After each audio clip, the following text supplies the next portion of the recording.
A woman mysteriously disappeared from her own home, and her friends decided to go to the police. At first, it looked as if she herself had gone somewhere, but with each new clue, the case became more and more creepy. Eventually, investigators were able to uncover the mystery, and the truth turned out to be quite frightening. Welcome to A to Z Crime Stories. Before we start, don't forget to like this video and subscribe for more. In New York City, Mindy Schloss was born in 1955. She relocated to Alaska when she was 25 and attended a local medical school there before earning her degree. After receiving a degree in psychiatry, the woman accepted a position as a nurse at Fairbanks Hospital. Many patients in Alaska's remote areas were unable to travel to the hospital on their own, so Mindy and her co-workers would use all available means of transportation, such as boats and airplanes, to reach them, even though the majority of the time she had to work in the field. She was passionate about her work and gave it her all. Mindy resided roughly 600 kilometers away from the Anchorage hospital. She flew to work, spent the week at a hotel, and returned home on the weekends. In August of that year, Mindy, 52 years old at the time, flew back to work after spending the weekend in Anchorage. She regularly requested her best friend Jerry to drop by her house during her absence to feed her cat and give him the medication he required. Her friend called her on Saturday, August 4, to discuss the situation, but Mindy didn't pick up. It seemed odd that she still hadn't been able to reach her all day, so Jerry called a mutual acquaintance who also hadn't reached Mindy all day. Jerry initially believed Mindy had left. She claimed to be away for work, but the next day she remained silent. When no one opened the door when her buddy's friend drove to her house, Jerry used her spare key. At first inspection, everything appeared to be in order. The house was clean, and there were no indications of a struggle or any other negative events involving Mindy. Only after leaving did the jurors notice anything odd. The front door's doorknob was loose, so the woman had used the screwdriver to tighten the screws. She then left and went to work. Jerry called the hospital where Mindy worked on Monday, August 6th, after learning where her companion had vanished to. She never showed up for work, which was extremely out of character for her, and she didn't call any of her co-workers to let them know she wasn't going to be there. All of this suggested that the woman may have experienced something, so Jerry chose to call the police. When Jerry and the investigator visited Mindy's residence once more after the police had taken a complaint of a missing person, they were unable to find any evidence of a break-in. Nothing of value was also gone from the premises, ruling out the likelihood that a burglar had entered the woman's residence. Some of the prescriptions Mindy kept at home were those that required a prescription from a doctor. They were in high demand among drug addicts, so any burglar would have most certainly taken them. When they got into the garage, they saw that Mindy's car was gone. It was also highly odd that the woman only used her car to move around town and always took a cab to the airport. The detectives came to the conclusion that the woman had experienced something quite awful. A forensic team searched the home for any hints, but they came up empty-handed. The hypothesis of a kidnapping was improbable. The police believed that Mindy may have been in an accident. She frequently traveled through rural areas where the terrain was rather hazardous. People can have gone from a cliff unintentionally or became prey to wild animals. However, the authorities were not any closer to solving the crime as a result of this argument. Decided to start looking for people who, in theory, might be connected to her disappearance. They started by checking on the acquaintance of Bob, Mindy, and Jerry. The police were able to immediately ascertain that the man was working far from the woman's home on the day of her disappearance because to the man's want to assist with the investigation. The cops were unsure about the precise time that Mindy vanished. Since Saturday, the woman has been in touch. Experts examined her computer and found that at 1:30 a.m., she used it for the last time. Police decided to ask the public for assistance later that day because they had no strong leads. They sent the missing woman's information to local TV stations and plastered leaflets regarding her whereabouts across the community. The following day, they started getting calls from witnesses, but the most of the leads were dead ends. People claimed to have seen Mindy in numerous locations, including in other states. These leads were never of any use. In the meantime, Bob and his co-workers made the decision to search the region where Mindy may have. The detectives tried a different approach and contacted the bank the woman used. They asked them to check to see if there had been any activity on her cards in recent days, and this is where a serious lead finally awaited them early Sunday morning, the day after Mindy went missing. Someone had withdrawn $500 from her debit card, the maximum amount allowed, and she had been out in the country quite frequently for berries or just out for a walk. Unfortunately, the search also produced no results. The bank's ATM video footage was promptly seized by the authorities, who discovered a terrible scene. It turned out that an unidentified individual had taken the money out. They were unable to recognize him because of the scarf covering his face. Only until his face was hidden from the camera's view did he remove the bandana. The only option left to the cops was to wait until the man attempted to use some person's card. The cops received another tip in the meanwhile.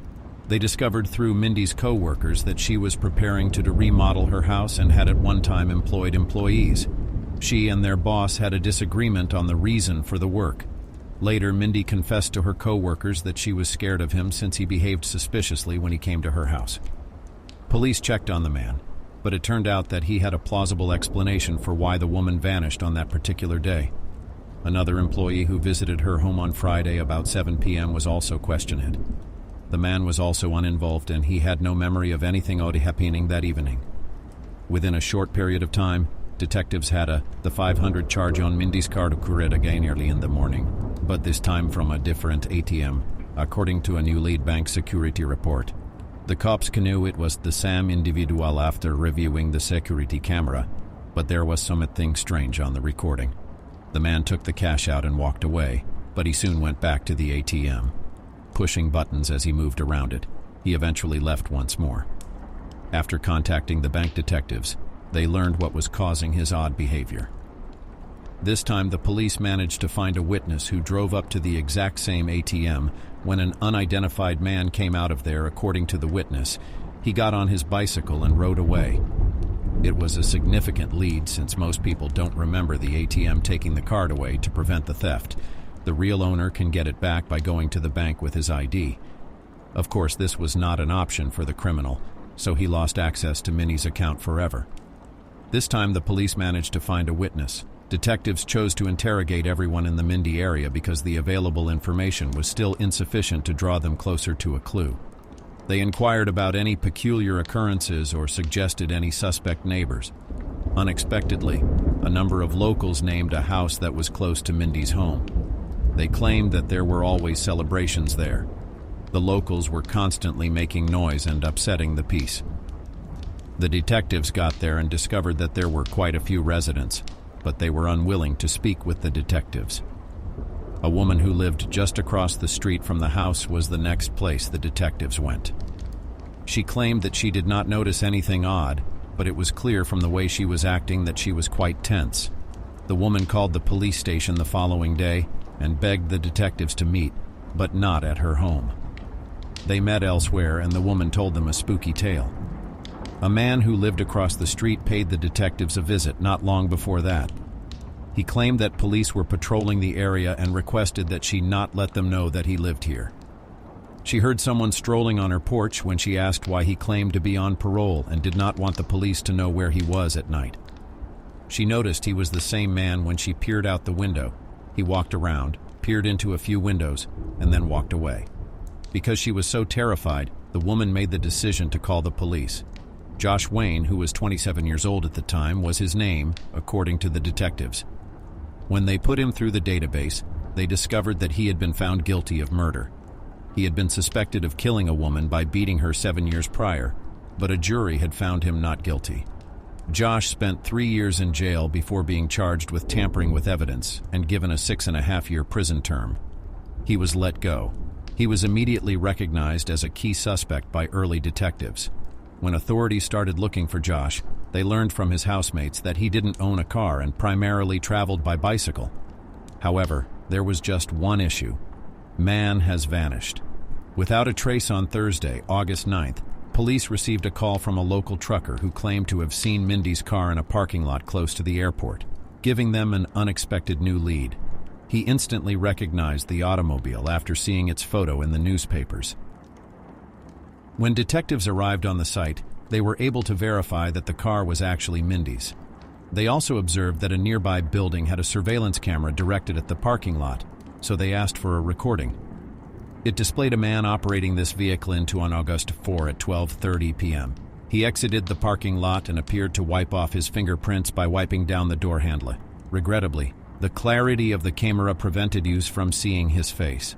Although it took some time to analyze the samples and there was no assurance they would be helpful in the case, CSI was able to recover some samples while searching the car for prints or signs of DNA. Mindy's purse was on the passenger seat, which might have been a sign that she had been in the car with the offender, alive or dead. Using cutting-edge analysis technologies, they are now obtaining the desired outcomes. A search dog strategy was chosen by the detectives. Since Mindy had been missing for a week, few people thought this concept would work, but they had run out of ideas and turned to filming dogs. The service, both Mindy's car and the ATMs where the unidentified man had withdrawn cash, were visited by the dog. 3 streets away, at the woman's house, the dog followed the route and started walking down the street. She smelled the front door and went straight to the residence that Josh Wayne had formerly occupied.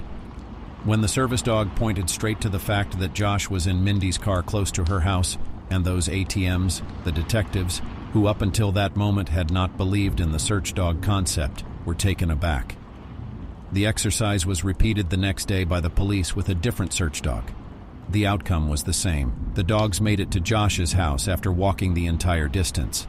The detectives chose not to waste their time investigating, even if it was not unqualified proof that would be accepted in court. They proceeded to the suspect's home after obtaining a warrant for his arrest. But the man hadn't been there for days. After inspecting the building, they discovered the jacket that the mysterious man had been seen wearing on the security cameras by the ATMs. A cash withdrawal slip from Mindy's card was also discovered in the jacket's pocket. They then came across a woman's gold watch and showed it to Jerry right away. The watch belonged to Mindy, the woman said. In order to compare, the DNA samples discovered on the tests from items from Mindy's home matched, proving that Josh had been in the automobile that belonged to the missing woman. The police were concentrated on apprehending the culprit because the evidence was already significantly more serious. His name was on flyers that were distributed around the city, and they even rented a number of billboards.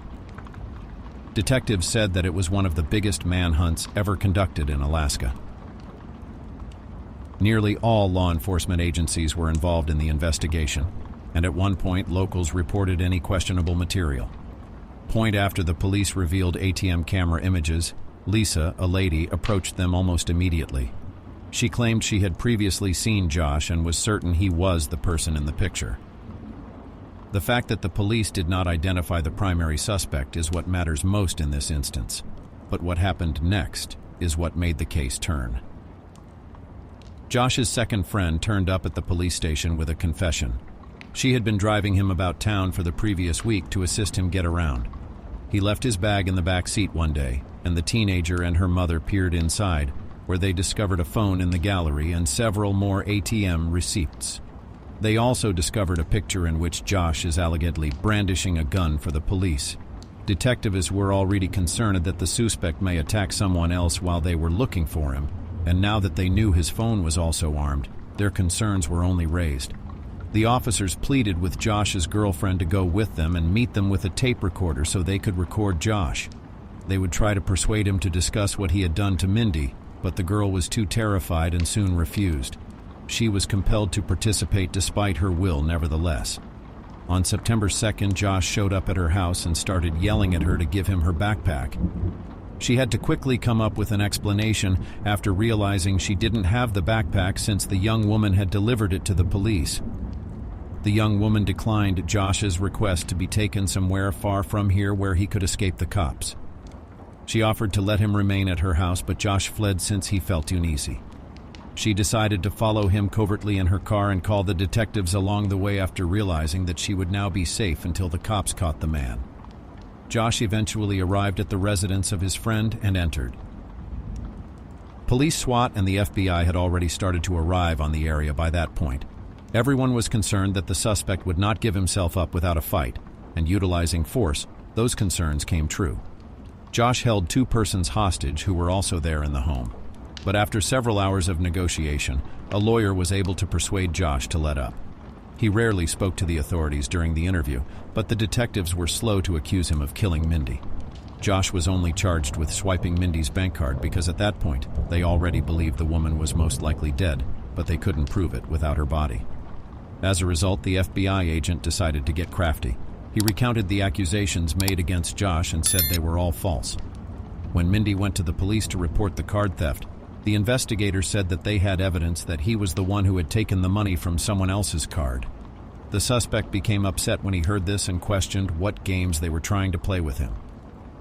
The FBI agent was ultimately persuaded by Josh's response that Mindy had been murdered, but the police still needed to locate Mindy's body in order to accuse Josh of the crime. They had no possibility of locating Mindy's remains if they became buried in the snow because it had started snowing early in that region. About 100 miles away from Anchorage, in the vicinity of the town of Wasilla, an electrician called the police on September 13th. He saw a woman's body in a wooded area and knew it was Mindy at once. The lab's experts verified that the deceased was in fact Mindy. The woman had been shot in the back of the head, according to the medical assessment, and her body had been burned to death.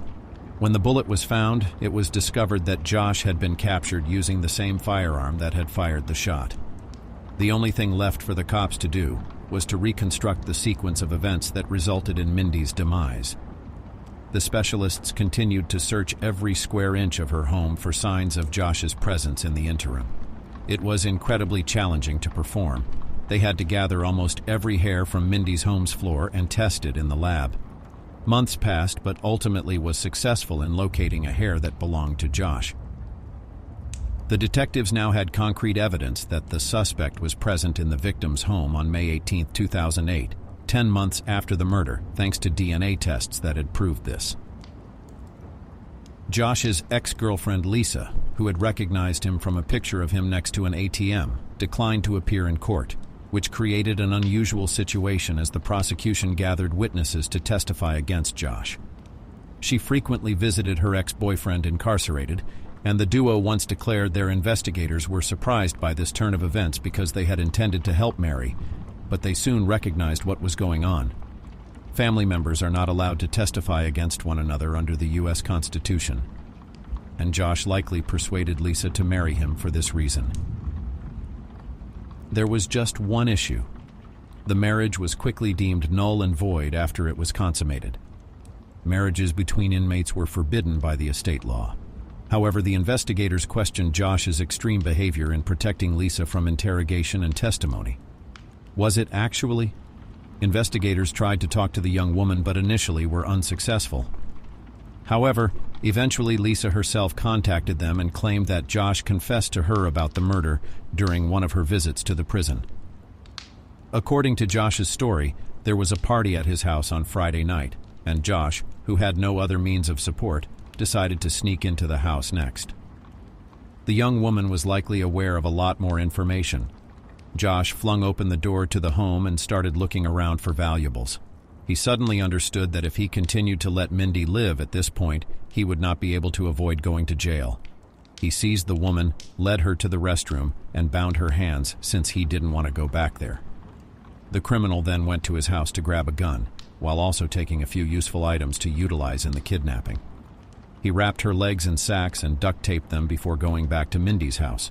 He then brought the woman to the garage, put her in his own car, and drove out of town, leaving no trail. After a half hour of driving, he pulled off in a wooded area and took Mindy off the road, where he killed her. Josh then left her home after cleaning and vacuuming the carpet. The trial didn't start until the following spring. In exchange for Josh confessing to killing Mindy and another lady 7 years prior, the prosecution agreed to drop the death penalty. Josh concurred because the goal was to resolve two prominent cases simultaneously. Consequently, at the reading of the sentence, he was given a prison term of 99 years without the possibility of parole. Josh sobbed, but at one point the judge called him a coward for stealing the lives of two ladies, which caused things to get hot. "What about the man I killed?" yelled the criminal as he leaped to his feet. Right now, before he could continue speaking, attorneys seized him and put him to quiet. Until Josh himself gave authorities a fresh agreement in 2014, those yells kept the detectives busy for 5 long years. He consented to tell the truth about killing 3 guys in exchange for being moved from a local to a federal jail. Given that the criminal's request was so trivial, it appears that the standards were much higher there. The government agreed. Josh claimed that in 1994, when he was just 14 years old, he killed 1 man in Anchorage. In 1999, he committed murder and killed a 3rd man. The first 2 guys had been recognized a year later.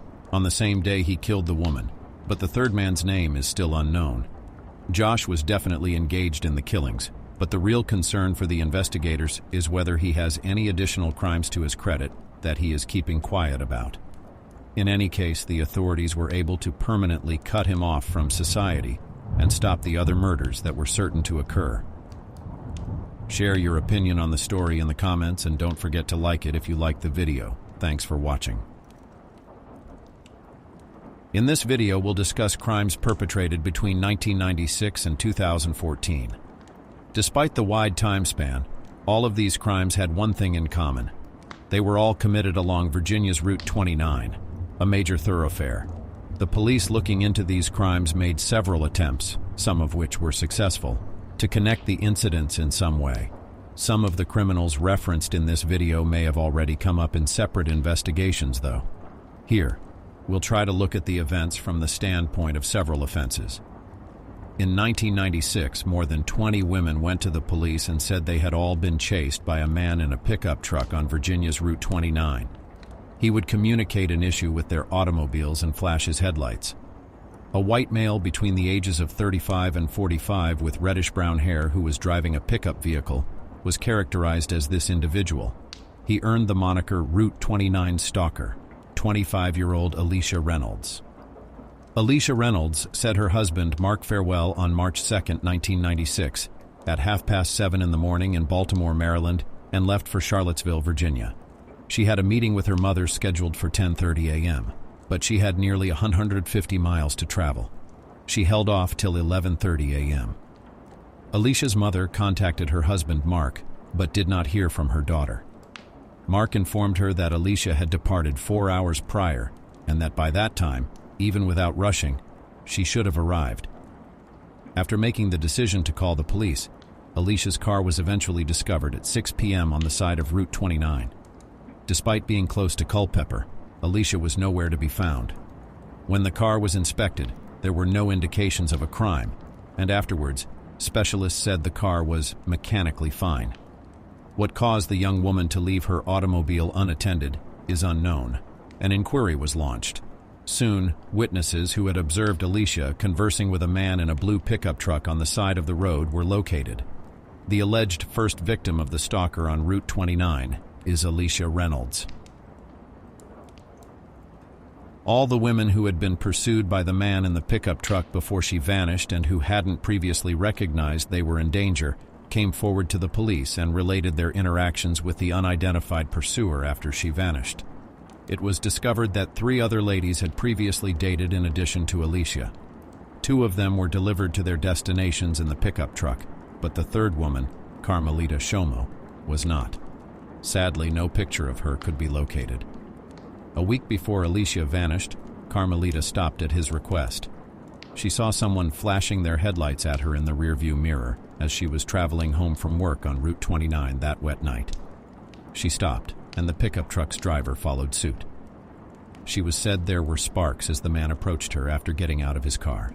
He then offered to give her a ride home, and she consented, telling him that it was coming from underneath her car while she was driving, and that it might be unsafe to keep using it.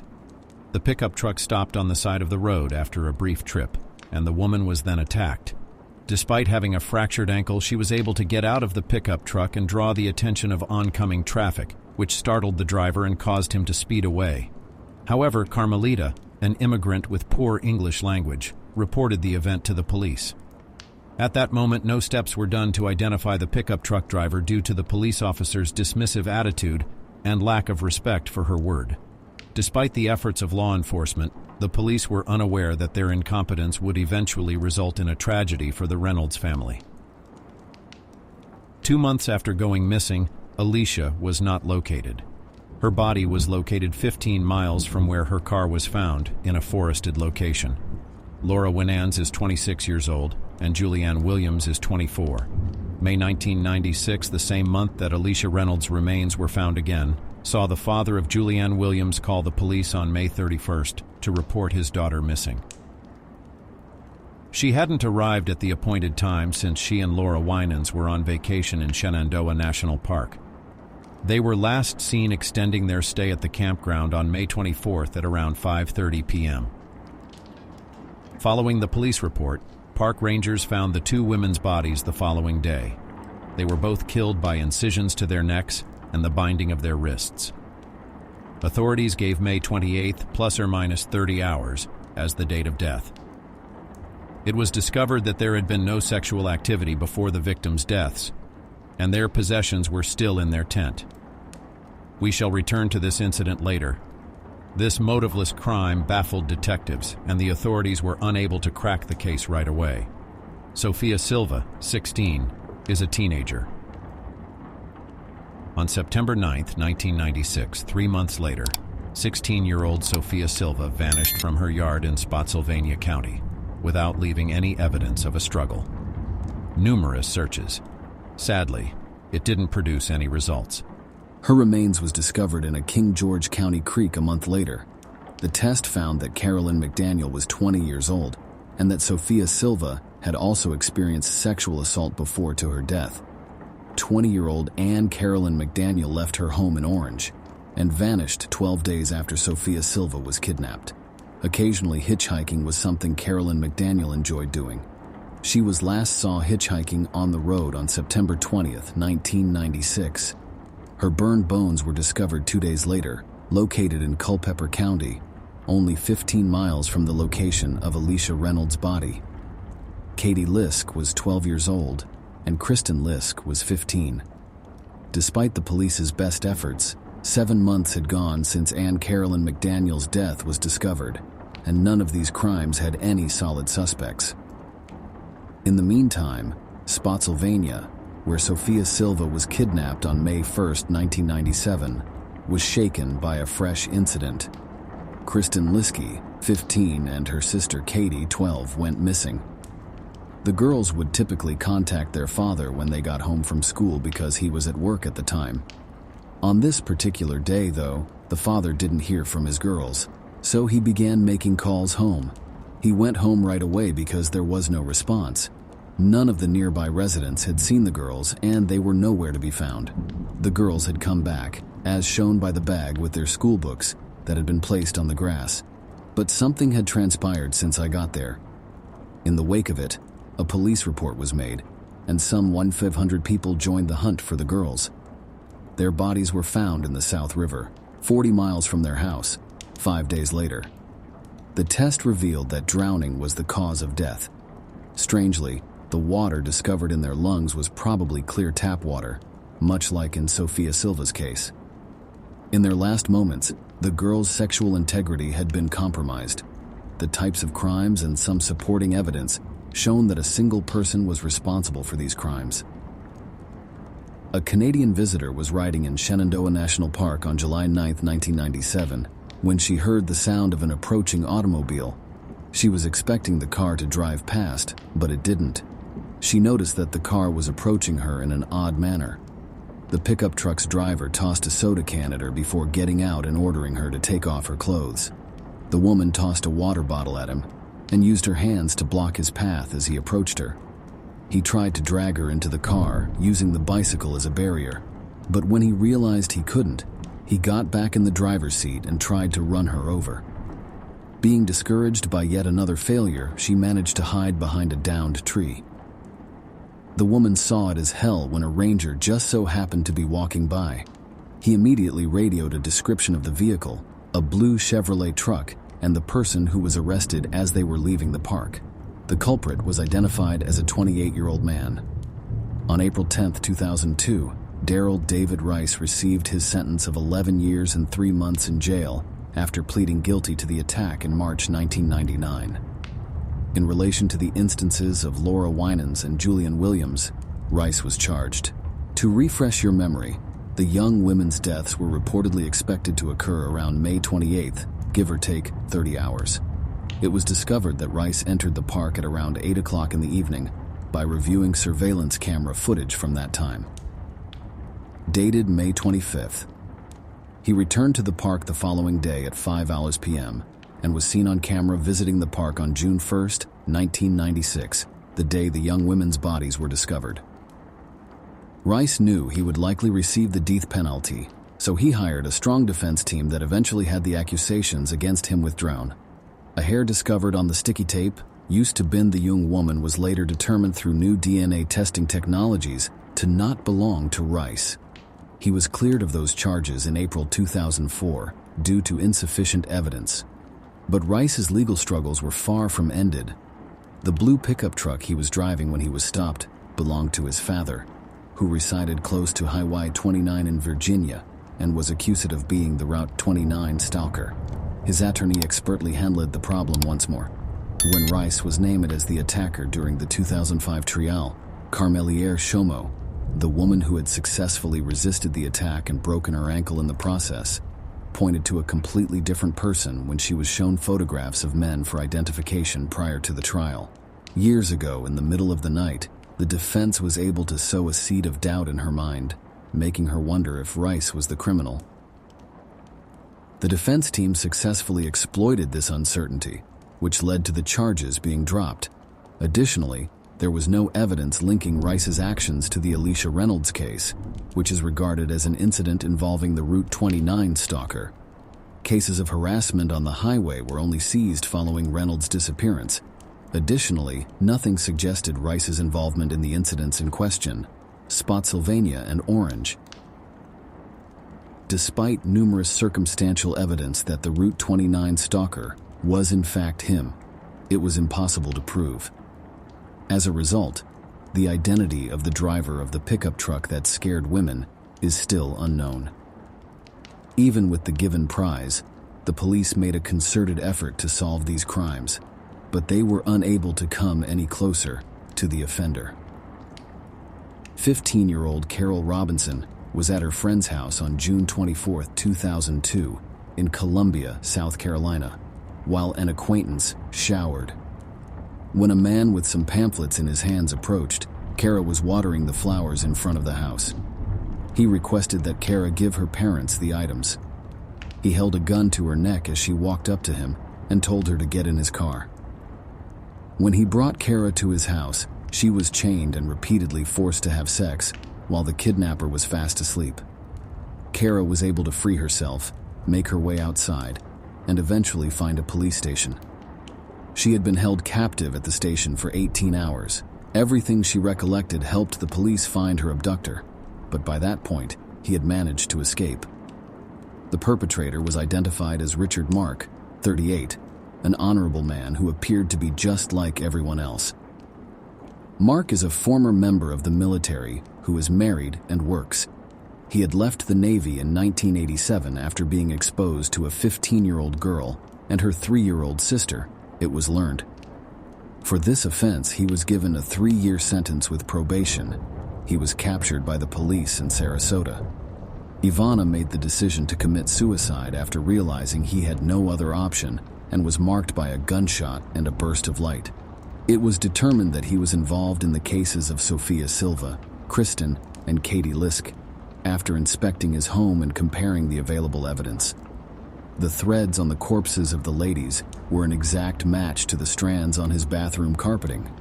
It's unbelievable, but forensic specialists were able to locate Kristen Lisk's fingerprints in the car's trunk 5 years after the crime. DNA testing. By examining the facts, it was finally determined who killed Sophia Silva Kristen and Katie Lisk, and it was also shown that his early life had a big impact on who he would become. When Mark was 6 years old, his father Joseph was giving him a bath, and water went into his eyes, causing him to scream. Mark's father Joseph was an alcoholic, and his mother was openly having affairs with other men. Joseph was enraged by this, and the child at the time claimed that his father intended to drown him. Family members claimed that Joseph also drowned, leaving their dog's mark right in front of him. The pattern of his subsequent crimes is thought to have been influenced by this event. Drowning his prey, Additionally, he was looked into for possible connections to the incidents on Route 29 and the Alicia Reynolds case, but none were found. Reports of the Route 29 stalker ended once the witnesses were dead, and Rice was incarcerated serving his sentence. But soon after, girls started reporting it again. Started vanishing once more in Virginia in 2005. An unidentified 26-year-old woman from Fairfax, Virginia, was being carried into a wooded area after being attacked from behind on Rock Garden Drive, while she was returning home on foot from a nearby store. Dark and poorly populated, it was already. She fought back vehemently and shouted, but the attacker eventually overwhelmed her around 10 p.m. He coerced her into a sexual act before starting to choke her. Thankfully, a bystander who was nearby heard the woman's cries and ran to help. The attacker made it away, and the police were able to collect a sample of his DNA. They also produced a composite sketch, but they were unable to capture him using this information right away. On October 10, 2009, Cassandra Morton, at age 23, was in Lynchburg. Cassandra Morton, age 23, vanished. She was last spotted on Park Avenue, which is located in Lynchburg's downtown. The only information the police could find when her family reported her missing was that she got into a black car with someone. Her remains were discovered 6 weeks later. Her body had been strewn with rocks by a passerby who had just passed by the last spot she had been seen.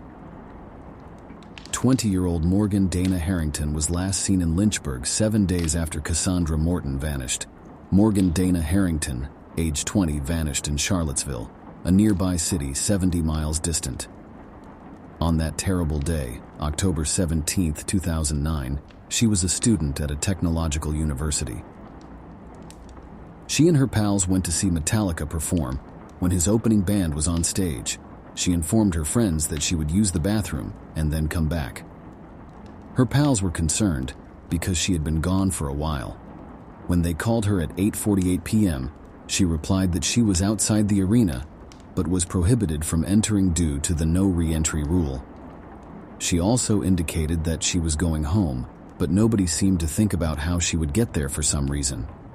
No one can figure out why she left the arena since she never came back.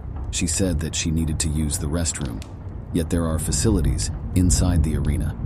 It's still unclear how she got outside, or either it is genuinely unknown, or it is kept quiet for image purposes. Her wallet and phone were discovered the following day in a parking area close to the arena. 2 months later, on January 26, 2010, witnesses were located who had seen a young lady who resembled Morgan Harrington voting at a nearby bridge. A farmer in Albemarle County, 10 miles from the arena where the performance was held, found her bones. Later, the daughter's parents admitted that she was coerced into having a sexual encounter in the final moments of her life. Samantha Ann Clark, 19, vanished in Orange on September 13, 2010, when she was 19 years old. When Samantha left the house at 1:30 a.m. on the day of the incident, her mother Barbara was working the night shift. Her younger brother, who was 12 years old, stayed at home with her. He called his mother to let her know Samantha had left. When Barbara got home the next morning, she found her daughter's pajamas lying on the bed, indicating the teenager had changed before leaving. Admonish Samantha about threats he'd heard from friends. At the time, Taylor was not connected to Samantha Clark's disappearance in any way that the police could discover. The investigation came to a halt since the phone calls were insufficient to support any charges. Age 19 for Saga Smith. Saga Smith, 19, vanished in the same Charlottesville 3 years after Morgan Harrington went missing there on November 20th, 2012. She informed her roommate of her plans to that particular day as she was leaving her home. No one saw her again after that. The name of the guy she was meant to meet, Eric McFadden, was discovered by the police. He admitted during questioning that he was scheduled to meet with Sage, but that it never took place because he had other matters to take care of while the police were determining their next course of action. Alexis Murphy, 17, left her home in a truck close to Lynchburg, approximately a 30-minute drive away, while McFadden departed. She and her dad had made a deal that she had never broken the rule that she had to be home by midnight. The first time Alexis didn't arrive home by midnight was on August 3, 2013, and her grandmother instantly recognized a problem. The calls went to voicemail, so they were unable to speak with Alexis on the phone. Alexis was well liked on social media and had many of friends. In an effort to locate Alexis, her parents contacted anyone who may have seen her on the day of her disappearance. This effort helped crack the case, attracted a lot of social media attention, and was featured in national news. People talked about the path Alex was scheduled to take via the notorious Route 29 from the shipment to Lynchburg, a movie theater in Charlottesville, Virginia, 40 miles from Alexis's house, and in the other direction from Lynchburg, where she was headed, was where her white Nissan, which she usually traveled in, was discovered 3 days after she vanished. Although the area was cordoned off, forensic specialists could find no evidence of a crime in the car. One was made in the investigation.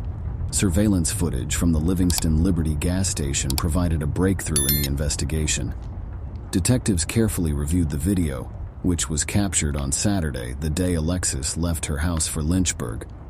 A slim-built man who held the door open for Alexis as he entered the building caught their attention in particular. The cashier who worked that day admitted to the police that there had been a brief exchange between the man, and the cashier also clearly remembers a Daffy Duck tattoo on the man's neck and the fact that he was driving a camouflage SUV after Alexis had paid and left for her car. The man exited the petrol station first, and Alexis followed shortly after, according to further analysis of the video. However, given that she was traveling in the direction of Lynchburg, this might have been a coincidence. Another video clip of the same person was obtained by the police. It was taken by a camera at an adult business in Charlottesville 1 hour before he at the petrol station appeared. He bought a movie from the selection offered at those shops, but the key finding was that Randy Taylor was indeed the man who had made the purchase. On the night of her abduction, Samantha Clark had received a call from the same person. The whereabouts of Randy Taylor was promptly discovered by the police. Only 1.5 miles separated him from the gas station and his mobile home. A search warrant might be obtained thanks to video evidence showing Alexis Murphy and Randy Taylor interacting on the day of her disappearance.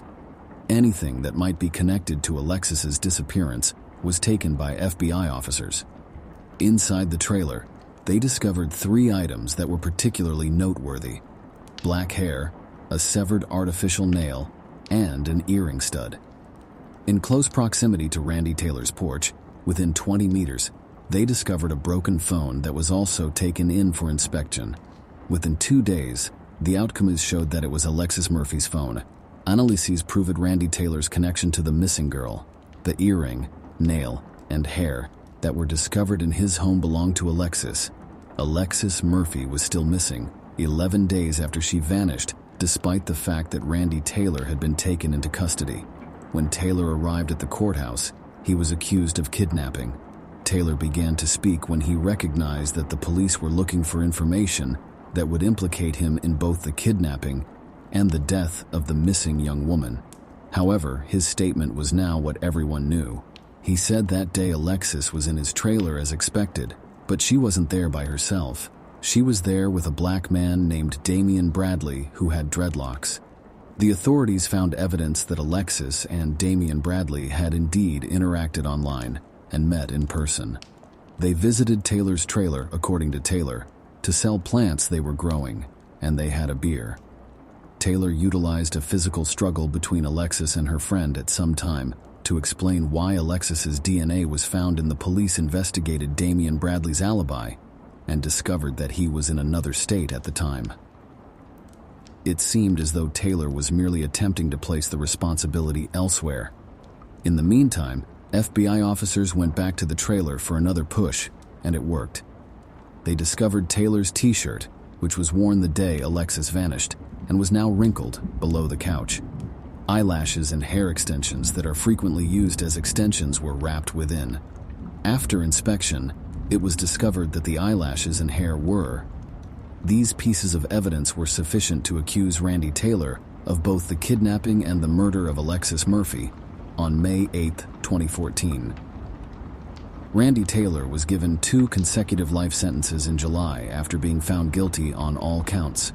Taylor said he would divulge the whereabouts of Alexis's body if his 2 life sentences were lowered to 20 years in prison in response to Alexis's family, eliminating any remaining concerns regarding his role in the young woman's abduction. Declared that they would not engage in negotiations and would never give Taylor the chance to escape and hurt someone else. Before Alexis Murphy's family had any prospect of being able to say goodbye to her, nearly 6 hard years had gone. Human remains were found on private land on December 3, 2020, and on February 5, 2021, it was determined that the bones belonged to Alexis Murphy. Although Taylor was said to have disclosed the location of the remains, no agreements were made with him, and his sentence is still in place. It's important to note that Samantha Clark's case, who aired in 2010 and was tied to Taylor, was reclassified on January 15, 2021, and is now being handled as a homicide investigation. On September 13, 2014, Hannah Graham, an 18-year-old student, vanished from Charlottesville. She was last seen in the early hours of the morning at a mall. Extensive searches involving more than 1,000 volunteers were carried out a week after Hannah vanished, but she was not discovered. She was seen on surveillance video and the police found it. Jesse Matthew, 32, was recognized as the individual seen with Hannah in the video recordings. His flat was searched, but he wasn't taken into custody. He was named as a suspect in Hannah Graham's kidnapping 4 days after that. When a warrant was issued for Matthew's arrest, he had already left. The following day, he was captured in Galveston, Texas. He was thought to be planning to flee the nation and traveled to Mexico. On September 29, 2014, it was revealed that information gathered during Morgan Harrington's case linked Jesse Matthew to her death. Remains were discovered in Albemarle County on October 18, 2014, and they were eventually recognized as Hannah Graham's. Notably, these remains were located within 5 miles from the location of Morgan Harrington's remains. Matthew was charged with Hannah Graham's kidnapping on February 10, 2015, and on September 15 of that same year, he was also charged in connection with the Morgan Harrington case. However, it was later discovered that Hannah Graham and Morgan Harrington were after a month of study. A number of Jesse Matthew victims fled Liberty University in Lynchburg after one of the female students accused him of rape. He was able to avoid punishment nevertheless, since the complainant abandoned the allegations. After enrolling at Christopher Newport University in Newport News a few days later in January 2003, Matthew was once more the target of the same accusations. The victim again retracted the accusations after the university police looked into the issue. Matthew, from January 15 to October 15 of 2003, I attended Newport University. There were 2 missing ladies during this time. The fate of Without a Trace and their locations are still unknown. No evidence linking Matthew to their cases or the Cassandra Morton case was discovered, despite the police's investigation into any possible connections between their disappearances and Matthew. With this knowledge, there is only one question that can be asked. If the police had done their job properly, and both colleges where the complaints were made, at least 2 lives would have been saved if Matthew had persevered in the cases without worrying about damaging their image. In Charlottesville, Matthew started working as a cab driver in 2005. It's important to note that in the same year, a woman traveling home from work in Fairfax was attacked. In the Fairfax case, Jesse Matthew was charged with 3 counts of kidnapping, and the police were able to get a DNA sample from the culprit at the time, which has since been found to match Jesse Matthews' DNA. First off, he was found guilty on all 3 counts and given a life sentence for each one on October 2, 2015. In addition to the 3 life sentences he has previously been given as of this writing, in the instances of Alicia Reynolds and Morgan Harrington, he was sentenced to 4 further life terms for each of those crimes on March 2, 2016. The positions of Sage Smith, Carolyn McDaniel, Samantha Ann Clark, Laura Winans, and Julianne Williams are still available. It is challenging when you look at these faces. It is difficult to think what additional horrors they may have kept buried in their closets, and it is much more difficult to comprehend the suffering they have caused the victims' loved ones. Share your opinion on this story in the comments, and don't forget to like it. Thanks for watching. Yo. An 18-year-old woman went to another city in her car before going missing. The young woman vanished without a trace, and a week later, her body was discovered in a river. The police had no suspects, and her car wasn't located for years. It wasn't until 14 years later that the young woman's family discovered the horrific reality. The small American hamlet of Covington, Tennessee, is where Lisa Kimmel was born on July 18, 1969. Her parents soon welcomed 2 more children, and in 1972, the family relocated to Billings. The girl stood out from a young age for her. She worked part-time at a nearby restaurant and assisted her parents in caring for their younger sisters, demonstrating independence and tenacity. Because of this, she acquired a brand new Honda CRX before high school graduation. Little Miss, as she was frequently referred to by her parents and sisters, was added to the young woman's license plate, and this plate would play an important part in the overall plot. Despite the opposition of her parents, Lisa chose to continue working at the restaurant after graduating from high school in 1987. The young woman planned to pursue a profession in her chosen field against her parents' concerns. They wanted their daughter to attend college. They ultimately decided Lisa would work for a year and still think about attending college. Soon after graduating, Lisa was presented with a management post, but she was already in another city. The young woman worked at a huge chain restaurant called Arby's alongside her mother, who was the regional manager there. She was expected to relocate to the Denver suburbs, nearly 900 kilometers away from her home, and run a restaurant there. It was a significant assignment for the 18-year-old, who had just graduated from high school, but Lisa embraced it without hesitation. Her mother also visited Denver frequently for work, and they saw each other virtually weekly. The young woman occasionally drove herself to her family's home in Billings. Lisa worked at a restaurant in the city of Aurora. She moved in promptly, rented an apartment, and was generally enthusiastic about her new situation. She met several new friends. She started dating Ed a few months later. He lived 800 miles distant yet frequently traveled to Aurora. On March 25, 1988, a Friday, Lisa was getting ready eagerly for the weekend. For the weekend, she had numerous plans. To finally reveal her boyfriend to her family, she planned to travel to Billings with him. He resided in Cody, Wyoming, close to where she was traveling. Lisa had intended to pick him up and accompany him on their journey. At around 4 o'clock, she left Aurora. After traveling roughly 400 kilometers, she had about 7 hours to drive to the boyfriend's place. Lisa reached Douglas, Wyoming. Apparently, she was rushing since at 9 o'clock at night, a police officer pulled her car up for speeding based on his radar readings. When the police issued Lisa a $120 fine, she was traveling at a speed of roughly 140 kilometers per h. According to state law, she was supposed to pay the money to the officer immediately. The policeman advised Lisa to use the closest ATM close to the road to get the money, since she didn't have that much on her. When they arrived, the terminal did not accept Lisa's credit card. The culprit, who was unable to pay the fee, was detained by the police officer. However, he released Lisa on the condition that she mail the check to the neighborhood police station. It took the young woman roughly 4 hours to get from Douglas to her boyfriend's residence by automobile. She didn't wait for her that evening, and by the time Ed got up at around 7 a.m., he had fallen asleep. Lisa was still missing at the time. He had no means to reach her because there were no cell phones. Instead, he began making calls to the 2 states' police departments. Inquiring as to whether anything had transpired, he provided information regarding Lisa and her vehicle. Despite accepting the information, the police decided not to open a case of a missing person. This was due to Lisa's age, 18, and the fact that too little time had gone since her disappearance. After a few more hours, he continued contacting their mutual friends, but none of them picked up. They were aware of her disappearance.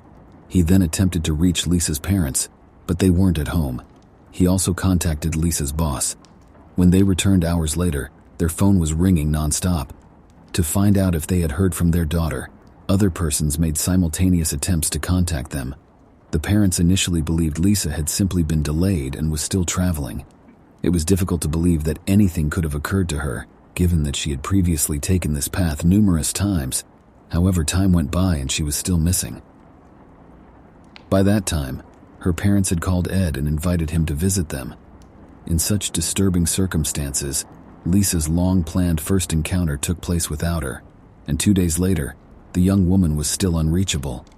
The law mandated a 72-hour waiting period before reporting a missing individual. The parents made the decision to begin their own search rather than wait impassively.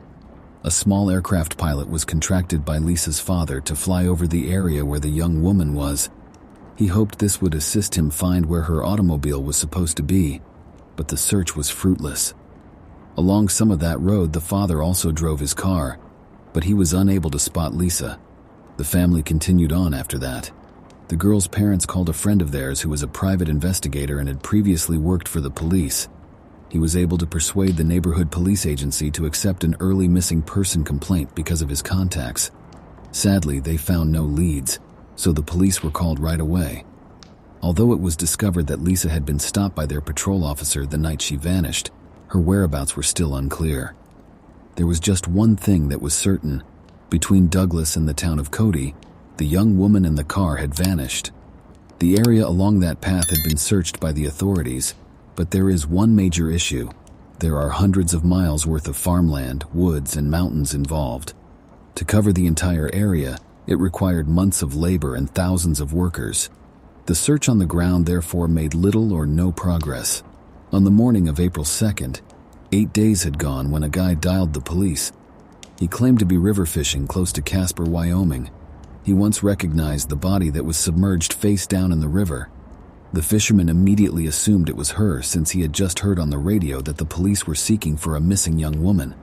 When detectives arrived on the scene, they pulled the body from the water and confirmed that Lisa was indeed the decedent.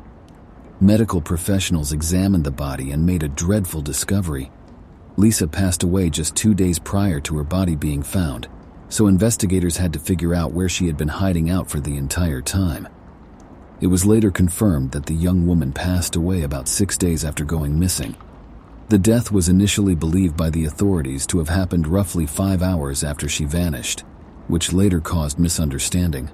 Doctors also found multiple stab wounds and contusions on the young woman's body, concluding that she had been abused while still alive. It appears that she had been thrown into the sea from a bridge while she was still aware. Later, when blood was discovered on the bridge, police corroborated this claim. Medical professionals eventually removed biological material from the victim's body, which was discovered to be a sample of male sperm that appeared to belong to the murderer. It was submitted to a lab, but at the time, DNA analysis technologies were quite limited, and the neighborhood lab lacked the tools essential to recover the offender's profile. Detectives came to the conclusion that the murderer was probably a local person who lived close to the river because of the young woman had been thrown from a bridge that was in a wilderness location that was far away, had been abandoned for a while, and required turning off the main road into a country road in order to access. Because of this, the police reasoned that only someone who was familiar with the area could have picked this bridge as a place to dump bodies. The detectives concentrated on finding Lisa's automobile because they thought the murderer had drove it somewhere and that it would contain more clues, but the car was never found. They were unable to locate it since it appeared to have dropped into the ground. In the hopes that someone would have useful information, investigators extensively disseminated information about the case to the general public. A lot of people came forward when the case was widely covered on television, and an odd thing started to happen. The police received over 100 calls in total. People claimed to have spotted Lisa in a Honda CRX with Little Miss license plates. Only these witnesses were from various states, and occasionally even from Canada. The cops believed that appeals were more persuasive. Several days following Lisa's abduction on March 26th and 27, 5 different witnesses asserted to having seen the same car with the license plate, Little Miss being driven by a young woman who remarkably resembled Lisa. The young woman had to go to work on Monday, and she would never have missed it, so it's difficult to believe that she stayed in the Casper region for a few days for whatever reason. and didn't feel the need to call her family. One eyewitness reported seeing a male. Despite making many inquiries, the police were unable to verify that the man was actually seated in the car with Lisa. 7 photographs of the claimed individuals seen with Lisa were compiled by the investigators, but none of them were useful for the inquiry because the descriptions were too varied to single out any one man. The statements of each witness were investigated by the police. They acknowledged that the murderer may have been behind the wheel of Lisa's automobile, but they could find no logical explanation for how Lisa could have spent the weekend driving about without phoning the perpetrator. Apparently, one of the witnesses saw the killer actually drive Lisa's car to hide it, while the rest of the testimony is either incorrect or outright fraudulent. Parents can call 911 from any nearby payphone. Falls police later discovered that numerous similar automobile types were registered nearby, and it's possible that witnesses saw them while the investigation was going on. Numerous suspects were named by the detectives, but it was later discovered that none of them were connected to the case. Police received a new information 6 months later. Someone had pinned an envelope to Lisa's clothing, a grave with a letter on a man's behalf. It was stated that he regretted Lisa's passing and described it as a devastating loss. Stringfellow Hawk, a figure from a well-known TV show at the time, signed the letter. The note didn't initially appear to be odd, but every member of Lisa's family and circle of friends immediately denied any involvement. In March 1989, exactly 1 year after Lisa's passing, the police consequently reasoned that it might have been left by the killer. Disappearance information about the case was presented on a well-known television program about unsolved crimes. The police received numerous tip-off calls due to the fact that it was watched by millions of people across the nation. Detectives from the area had to put in extra time and manpower to confirm them. The volume of tips and leads that the neighborhood police station received after the episode aired, in the opinion of Lisa's parents, was too much for them to handle. They wanted the FBI to investigate the death of their daughter for this reason, but Sheriff Ron Ketchum was very opposed to the concept and declared that he had no plans to abandon the lawsuit. Nevertheless, a year later, with the backing of higher authorities, Lisa's parents were still able to enlist federal detectives in the case. They got involved in the inquiry and sought to collaborate with the sheriff, but he refused to do so or even answer their calls. The investigators were now able to examine a DNA sample from the victim's body at a federal lab because of the FBI's participation. The sample was matched to that of Lisa's boyfriend, and they didn't match. The detectives decided to be absolutely certain, even though he had never been considered a suspect before. They then made the decision to investigate the patrolman who had stopped Lisa just before she vanished.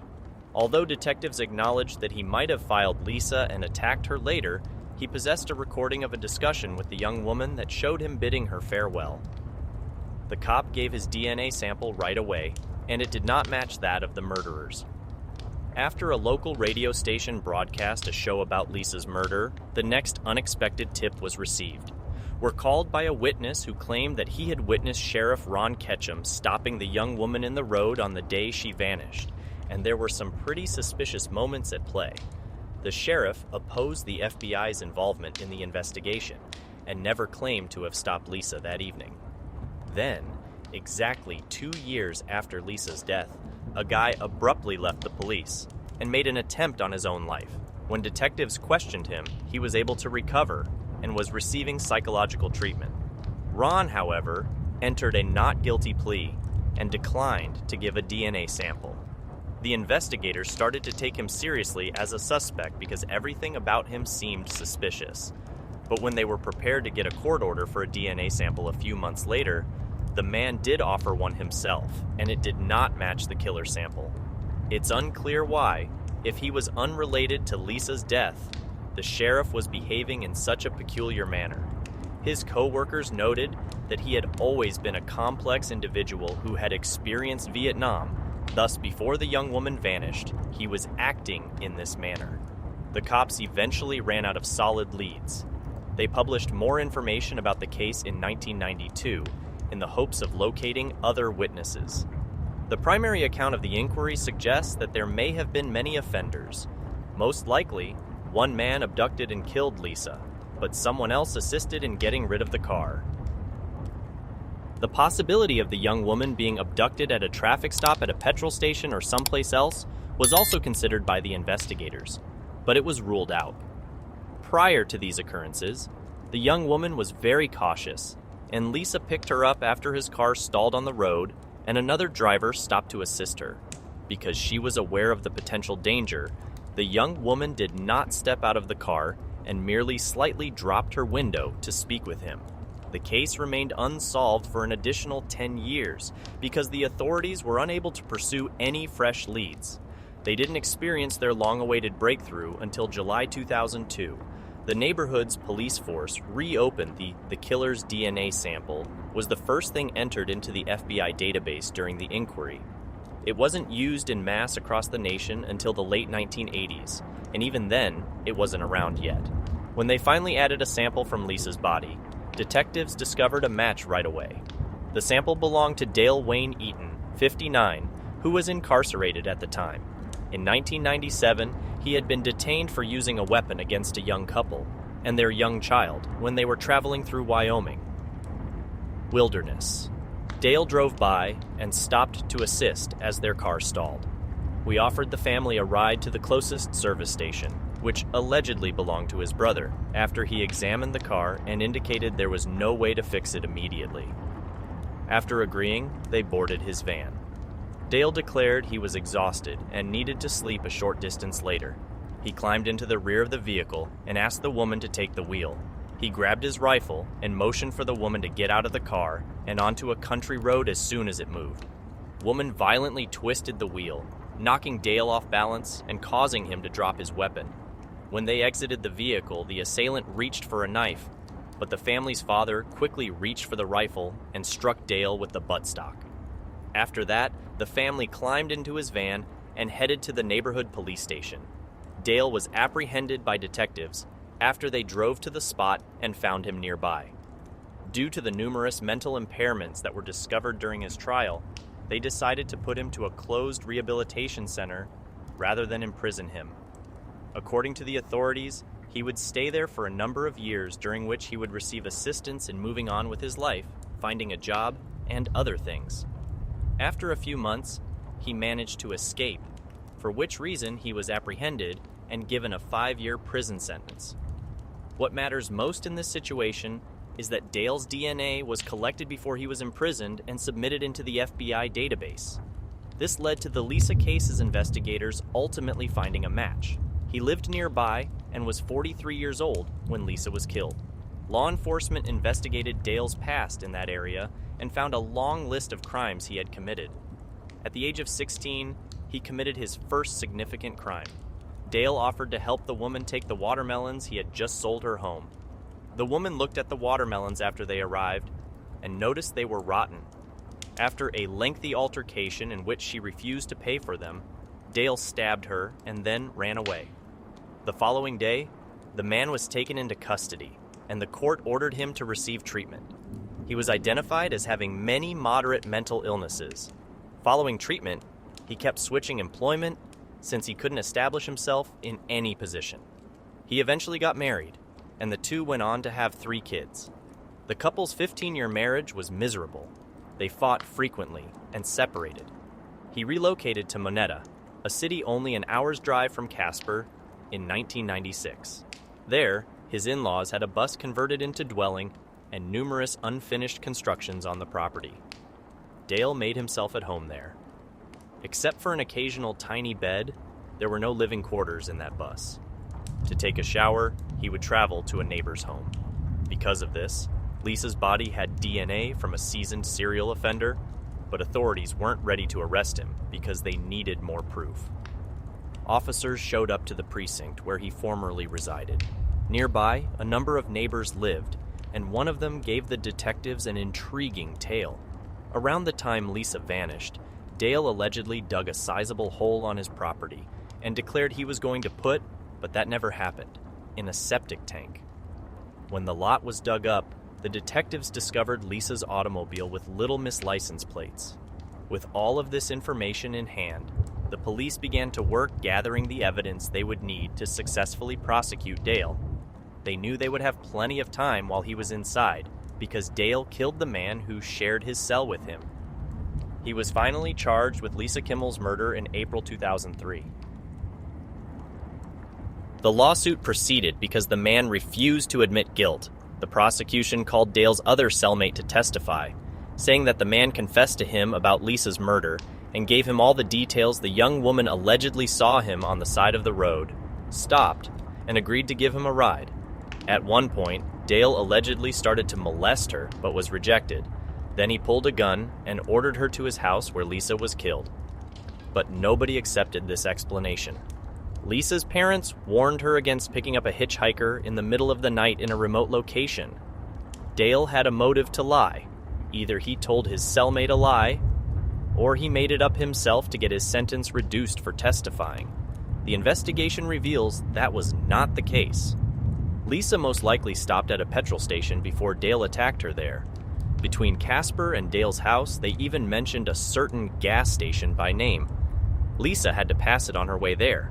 Cody Dale probably got into her car and used a revolver to compel her to drive to some isolated spot because he frequently drove there to use the public lavatory. Then, he brought her back to his station and held her in the bus because he had no water on the site. He took her to that bridge a few days later, stabbed her multiple times, and then threw her into the sea after deciding to get rid of her. Additionally, experts compared Dale's handwriting to that of the note placed on Lisa's grave. They discovered a lot of similarities, but despite the difficulty of calling it evidence in court, Dale was found guilty thanks to DNA evidence found on the body and the car that were both on his property. Even the lawyers were aware of this and made an effort to have their client not receive the death penalty rather than an entire acquittal. They cited the mental disorders that prevented him from accepting full accountability for his deeds, but in vain. Dale was given the death penalty when the jury found him guilty. Then Lisa's parents sued him in a civil case, which was approved by the young woman's parents, along with the fire department, destroyed all of the buildings on the land where they were located, after the court ordered that Dale be removed from it. Since Lisa's conviction, this occurred on her birthday. In 2010, the court accepted the appeal and scheduled a fresh hearing despite Dale's attorney's repeated attempts to have the death penalty revoked. The appeal was approved on the grounds that the court erred in imposing the penalty. In addition, the evidence of Dale's cellmate was seized upon by the defense team to take into account the offender's significant childhood mental disorders and developmental deficiencies. Although the man's testimony may have been made up and the jury was not informed that he had been promised a lighter sentence as a result, there is still little chance of the sentence being completely overturned. The death penalty is unlikely because Dale is still incarcerated and is currently 78 years old. In this entire narrative, there is one more point worth highlighting. In the neighborhood where Dale lived, there have been a number of unsolved homicides and mysterious disappearances of young women. Despite the lack of available proof, the police acknowledge that Dale could have been the murderer. His entire life shows a definite propensity towards crimes in Syria. This suggests that Lisa Kimmel wasn't his only victim. Share your opinion on this story in the comments and don't forget to like it. Thanks for watching. The student got off the bus and was nowhere to be found. Without a trace, her body was found in a field the next day. The police looked for the killer for 39 years, but it was not until 2019 that they were able to find out what really happened. We will tell you what happened. Helene Brzezinski was born on April 6, 1958, in Huntington, which is near New York City. She was the youngest of 3 children. Her older brother and sister were 12 and 9 years old, respectively. The girl grew up with love and care, got along well with her older relatives, and was a positive, bright person. When she was 14, her father got a job offer, and the family had to move to the small town of Hamilton near Boston. There, she went to the local school and developed a passion for after high school. She went to Wheaton College, which was 110 kilometers from her town. It was close enough for her to visit her family often, and it also had a great writing program. Helen got used to being a college student quickly. She did well in school and was involved in college life. Eventually, she got a chance she was excited about. She was going to do an internship at a radio news station in Denver, even though the city was more than 3,000 miles away from our college. Helene was excited about the opportunity. In addition, her uncle and aunt lived in Denver and agreed to take her in for the internship. She also went with a classmate who studied journalism in January 1980. Helen, then 21, flew to Denver and began working at a radio station. Every day she had to take the bus from the office to her home. The trip took about 30 minutes, after which she had to walk several miles. On January 16th, she left the radio station as usual at 6 p.m. and went to the bus stop. The only thing was that she never showed up at home. Her aunt immediately began to worry because Helen had always warned her before. If she planned to be somewhere late, the woman waited a few hours. But at 11:30 she decided to go to the police. After all, investigators had already begun a search, immediately fearing that her disappearance might be connected to a recent string of attacks on women in the area. They combed the area along Helen's route all night, but could not find her in the morning. A woman approached the police. She was driving her car through a suburban area of Denver with her children. At one point, they noticed someone lying in a field near the road. The mother stopped. The car walked closer and saw the body of a young girl with no signs of life. The police arrived on the scene and immediately identified Helen. Her clothes were partially missing, her hands were tied behind her back, and all her personal belongings were also missing. Later, medical experts determined that the girl had been stabbed 9 times and abused. The death occurred between 8 and 10 p.m. A person who saw Helene get off the bus at 5:30 was able to be found by the cops. She had several kilometers to walk from the bus stop, and it appears that the perpetrator attacked her at that point. Law enforcement agencies surveyed the area near where the body was found, but they were unable to find almost any clues other than shoe impressions, presumably size 44, that led from the road to the body and back. By then, medical examiners had found biological material on the victim's body and clothing that appeared belonged to the killer, except that in those years it could not help the investigation, because the science of studying DNA was only at an early stage of development. But the samples were sent to a laboratory for storage, hoping that they would help identify the perpetrator in the future. Police turned to the public for information using newspapers and local television. They tried to find witnesses who might have seen Helen that night. Soon they were approached by a woman who, at about 10:20 p.m., saw a man near the field where the body was found.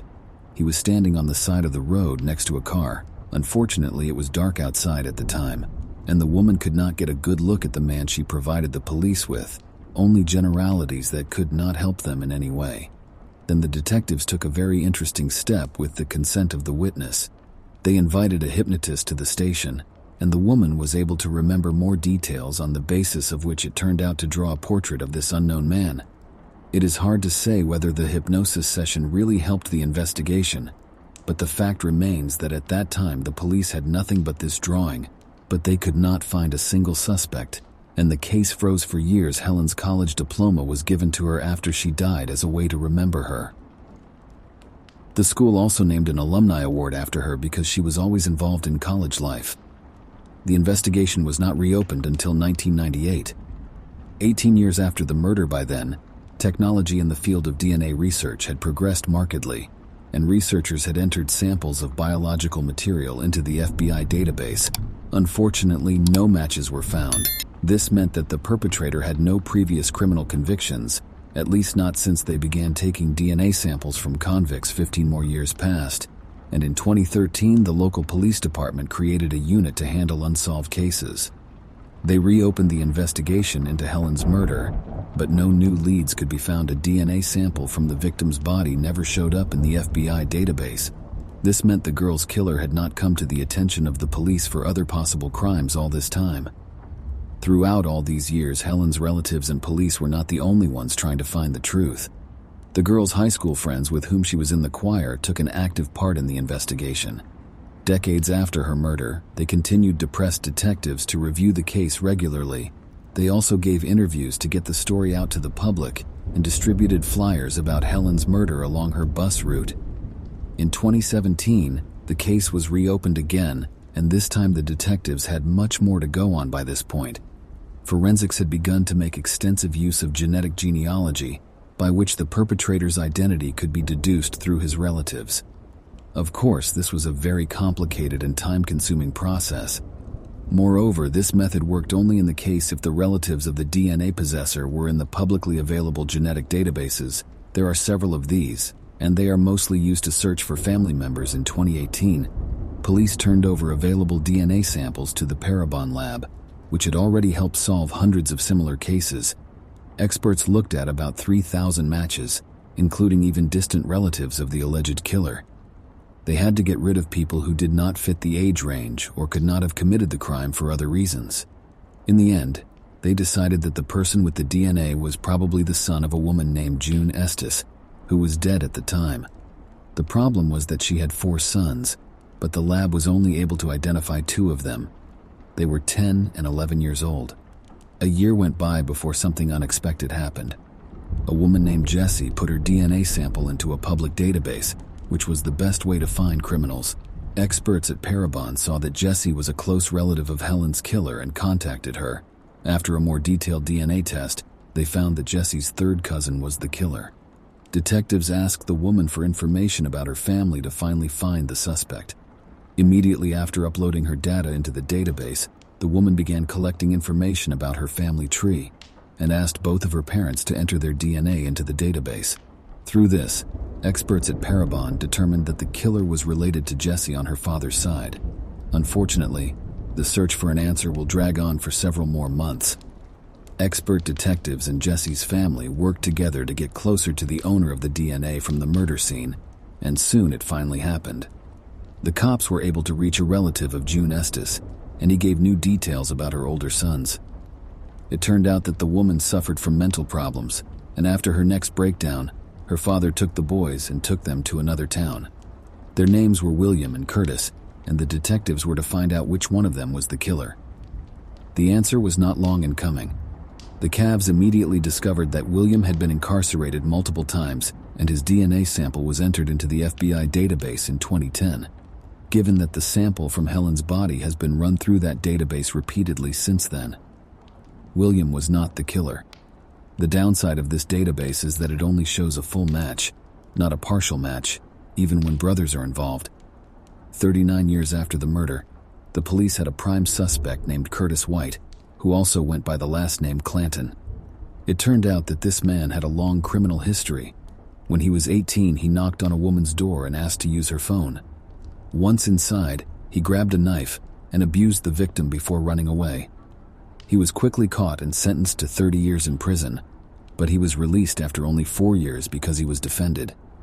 Curtis moved in and got a job as a gardener in the area where Helen was killed. He later moved to Florida, which is where the officers went to look for him in 2019.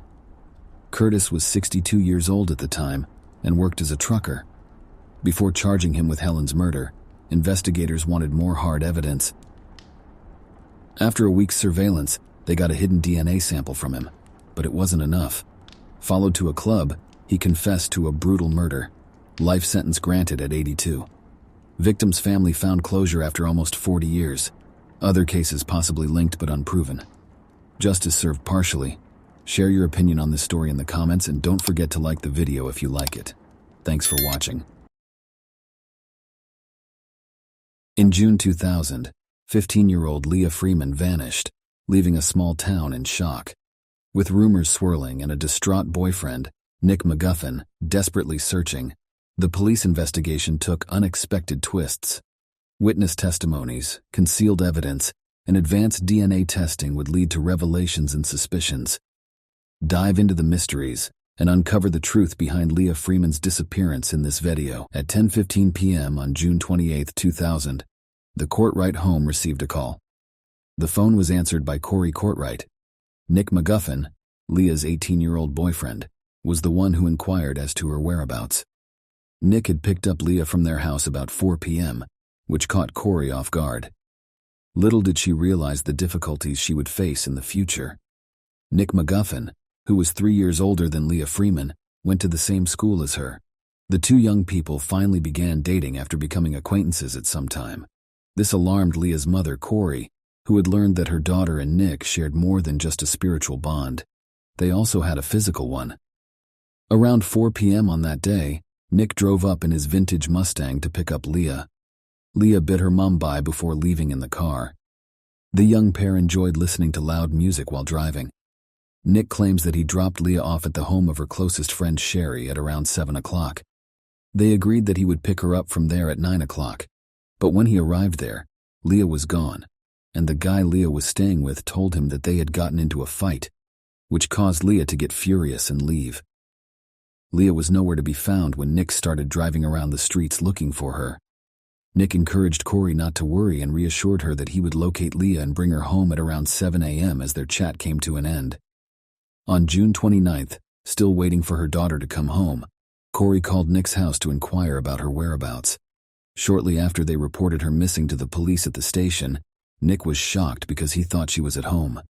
Leah climbed into the car with Nick, and Corey recalled the moment she last saw her daughter.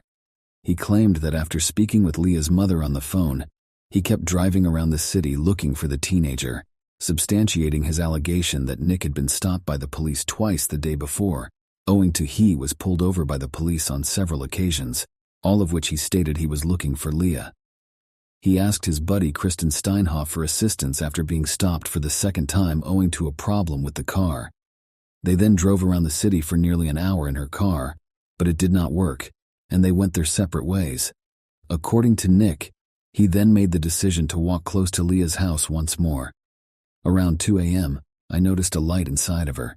He went back to his own house with peace of mind, assuming she was already there. Starting with his friend whom he had left Leah with the night before, the cops started looking into what Nick had disclosed. Sherry corroborated Nick's account by stating that Leah had visited her home yesterday, but fled following their disagreement. Sherry explained that Leah wanted to go for a run, but her mother wouldn't let her since Leah often gets in trouble for asking to go for a run. Nick picks her up, sending her home alone. Leah heard her friend and her mother having this chat, became offended, and left Sherry's home right away. Sherry claimed that she attempted to stop Leah, but that she was enraged and continued to leave. And while Leah was at Sherry's, Nick spent time with his friends at a nearby lake, according to his friends. Later, the authorities produced evidence indicating the young people had met there with a purpose, and Nick's involvement was a key factor in their plan. Leah loathed him and their disagreement very much. Kristen, a friend of Nick's, also corroborated his claim that they were looking for Leah in her car. There have never been any high-profile crimes in Kokyo, a little town with a population of just under 4,000. The disappearance of Leah Freeman raised a lot of controversy in the neighborhood. When Leah left her friend's home, the police looked for any witnesses who may have seen her. It was discovered that she was last observed alone in a downtown area close to her school. It's possible that she was on her way home, but it has now been discovered that she never arrived. Leah's mother disputed the police's assertion that her daughter had simply run away from home, saying her daughter had no justification for doing so. Nick's home and car were the subject of search warrants issued by the police. The only noteworthy discovery of the car search was the missing lining in the trunk. Otherwise, it was absolutely empty and devoid of any tools or a spare tire. The detectives found nothing of significance in the house. His father, Nick, began to understand that he had changed from my witness to the only suspect during the interrogation, when it was stated that everything had been taken out because of a fuel leak.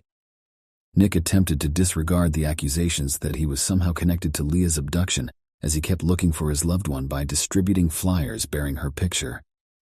3 days after Leah Freeman vanished, something happened that caused the police's perception to shift away from the idea that the young woman might have been abducted. The woman had fled.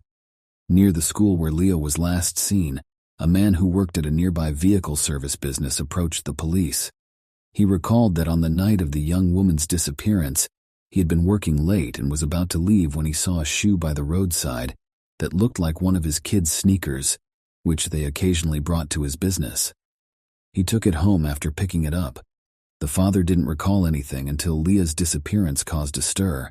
He turned it over to the police after assuring them it wasn't his children's. The footwear belonged to Leah, according to the young woman's family, who confirmed this. It was discovered on Northern Elm Street close to the local school and cemetery. Her right foot belongs in the sneaker.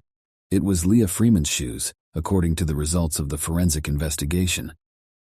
A week later, something was found that clearly suggested the missing young woman had suffered a terrible fate.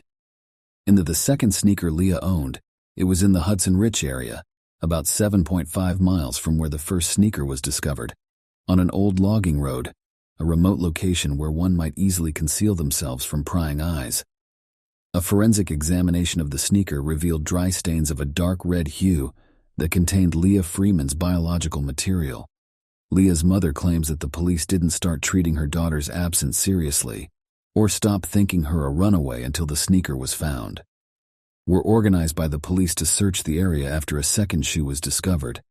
On August 3, 2000, 5 weeks after Leah Freeman vanished, one of the search teams detected a strong stench and found her body. Leah's mother, Corey Courtwright, had been holding on to the hope that her daughter would finally return home. In the vicinity of Lee Valley Road, it had been hurled over the brink of a narrow brook. The area was very forested, and there was no one there. If not for the potent stink, the body might have remained unnoticed for a lot longer. The murderer had picked a decent location nearby to conceal the body. The prolonged exposure of the body to the high temperature caused extensive decomposition, making it impossible for investigators to collect any usable evidence. Another factor was the local police's inexperience with such investigations. The map reveals the following. Leah was last seen close to the school, not far from where her right shoe was discovered. The body was recovered 2.5 miles from the place where the left sneaker was found, which was located 5 miles from the right one. The cops were further perplexed by the body's detachment from the shoes. As a result, after the body was discovered, the inquiry stalled rather than making the anticipated progress. The police were reticent to divulge anything, and it was clear from the lack of any arrests or charges that they had no solid leads. Meanwhile, rumors started to circulate despite the fact that the young man appeared to be grieving over his loved one's passing. Most people in the small village of Coquille think that Leah's boyfriend, Nick McGuffin, was involved in everything and was concealing something. The majority of people accused him. As they had no other suspects, the police again called him in for interrogation. Despite their pressure, however, there were no breakthroughs in the investigation. It became clear that the investigation had reached a standstill a year later. Police did not have any fresh suspects. Nick. After another 6 years passed, the small town that was shaken by the high-profile crime slowly returned to normal. In 2007, Nick's daughter was born, and society started to accept him again. However, for Leah's mother, Corey Courtwright, life seemed to have stopped the day she lost her daughter. She never stopped reminding the local police chief about the unsolved case 8 years later. The detectives were unpleasantly surprised to find that the evidence gathered in 2000 was dispersed, and some of it was completely useless. Witness testimonies from that time were reviewed, and dozens of people were interviewed once more, including Kristen Steinhoff, Nick's friend. Mark Daniels took over the Coquille police, and he gave the case a fresh perspective by assembling a team of specialists from across the state. Her remarks on the night of her disappearance were different from what she had claimed 8 years prior.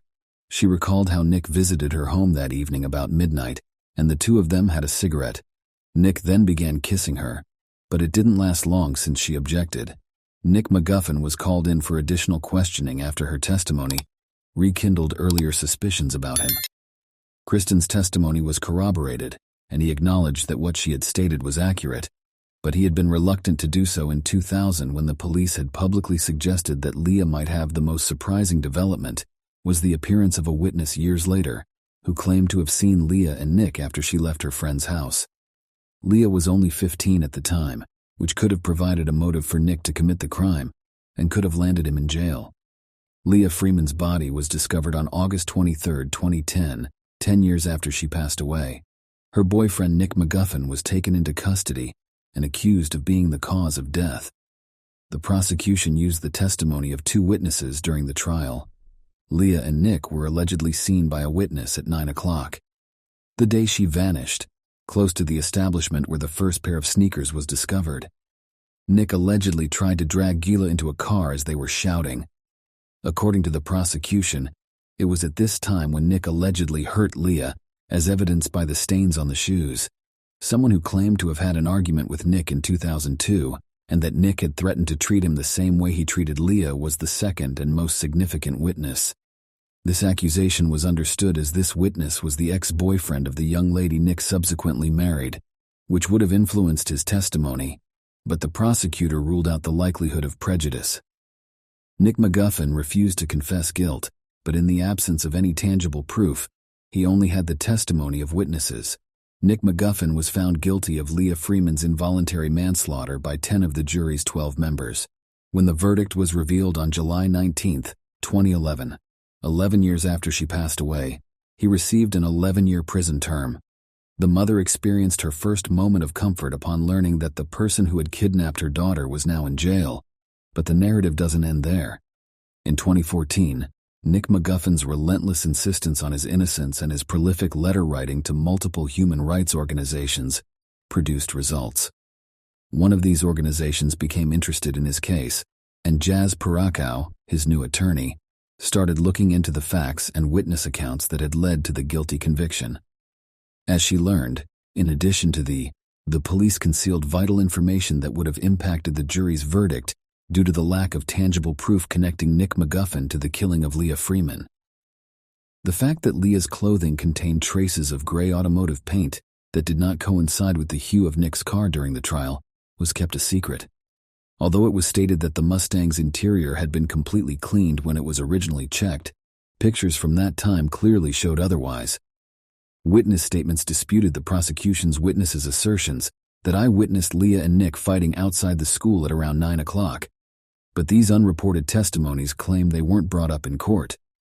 Leah was seen by witness Nick Backman at 9 o'clock. Leah was out on her own that evening while he was at an ATM. Additionally, the authorities seized the ATM videotape, which showed that his meeting occurred at precisely 9:04 p.m. In the 10 years between the discovery of the corpse and the footwear and Nick McGuffin's arrest, during which time technology advanced, one of the most serious instances of police professionalism occurred, had significantly progressed, especially in the area of DNA testing. As is well known, one of the sneakers identified as containing Leah Freeman's biological material in 2000 had significant crimson stains. The police mysteriously chose not to send the footwear for more examination after 10 years, and the chance to learn more using new technologies. This decision ultimately had a big impact on Nick McGuffin's life. The attorney got in touch with the lab that had tested the shoes in order to request a copy of the original DNA analysis result in 2000 and was shocked to learn that, in addition to Leah's DNA, his DNA had also been discovered on the footwear.